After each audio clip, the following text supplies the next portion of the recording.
Что обсуждали на заседании и какое решение приняли или не приняли? Обсуждали то, что обсуждали в прошлом году. Я поддержу. То, что обсуждали в прошлом году. Ага.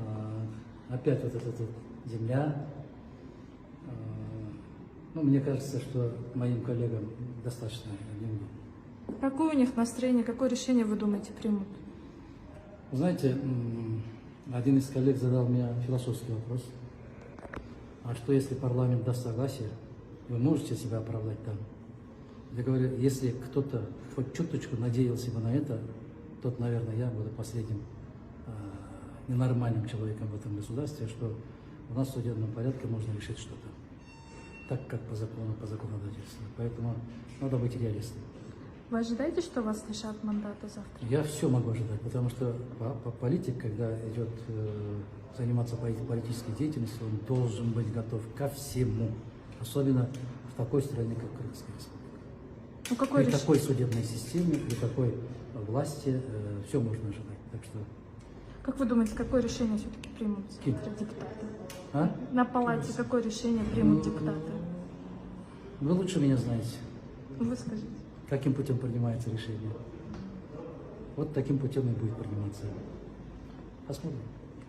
Спасибо. Каналда жалпы жиынга качан алып чыкты комиссия? Былтыркы эле каралган маселе, былтыркы эле берилген суроолор, былтыркы жогорку кеңеш жок мындай эмес экен деген суроосун кайра кайталап берип атат. Мен эсиңиздерде бар, бир жолу айттым эле, муну калем деп көрсөтөм, анан кийин калем дейсиздер, бирок бир жактан калем эмес, бул кайчы десе кайчы деп деле добуш берип кое бериш мүмкүн дегенде. Ошондуктан бирдеме деп айтыш кыйын. Азыр эле мен расмий тилде айттым.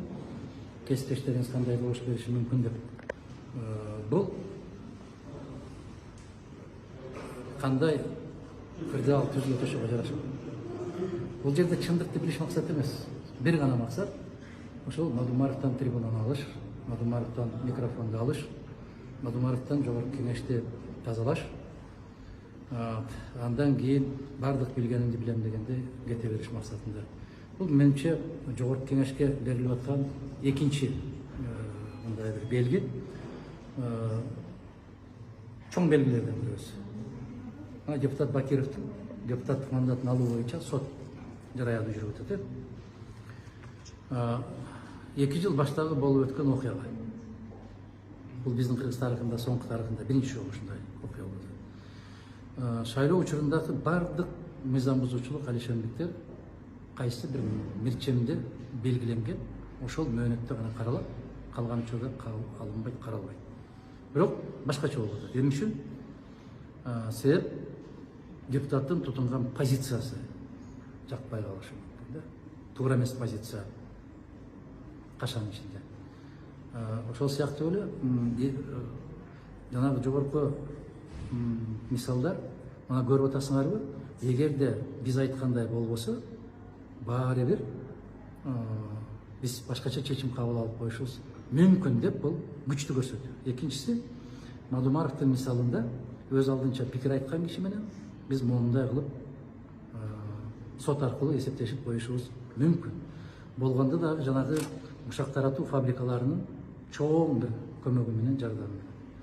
Ушак токкогон фабрикалардын табары азыр аябай жакшы өтүп атат. Жакшы өтүп атат да, керектүү табар болуп атат алардын табарлары. Ошондуктан кандай болуп чечилет, жогорку кеңеш кандай чечим кабыл алат, муну бизге окшогон өлкөдө айтыш өтө кыйын. Бирок жогорку кеңеште дагы өзүн өзү сактап калуу. Жана Байсалов мындай деди, тигиндей деди, бул мындай деди. Жок, алар ишарат болмоюнча бир сөз айтпайт. Ишарат эптеп ушул мүмкүн болушунча жогорку кеңешти эл алдында жаман көрсөтүп, андан ары карай такыр эле сөзгө келбей турган болсо, бул жогорку кеңештен кутулуунун аракети. Жакшы, ийгилик болсун,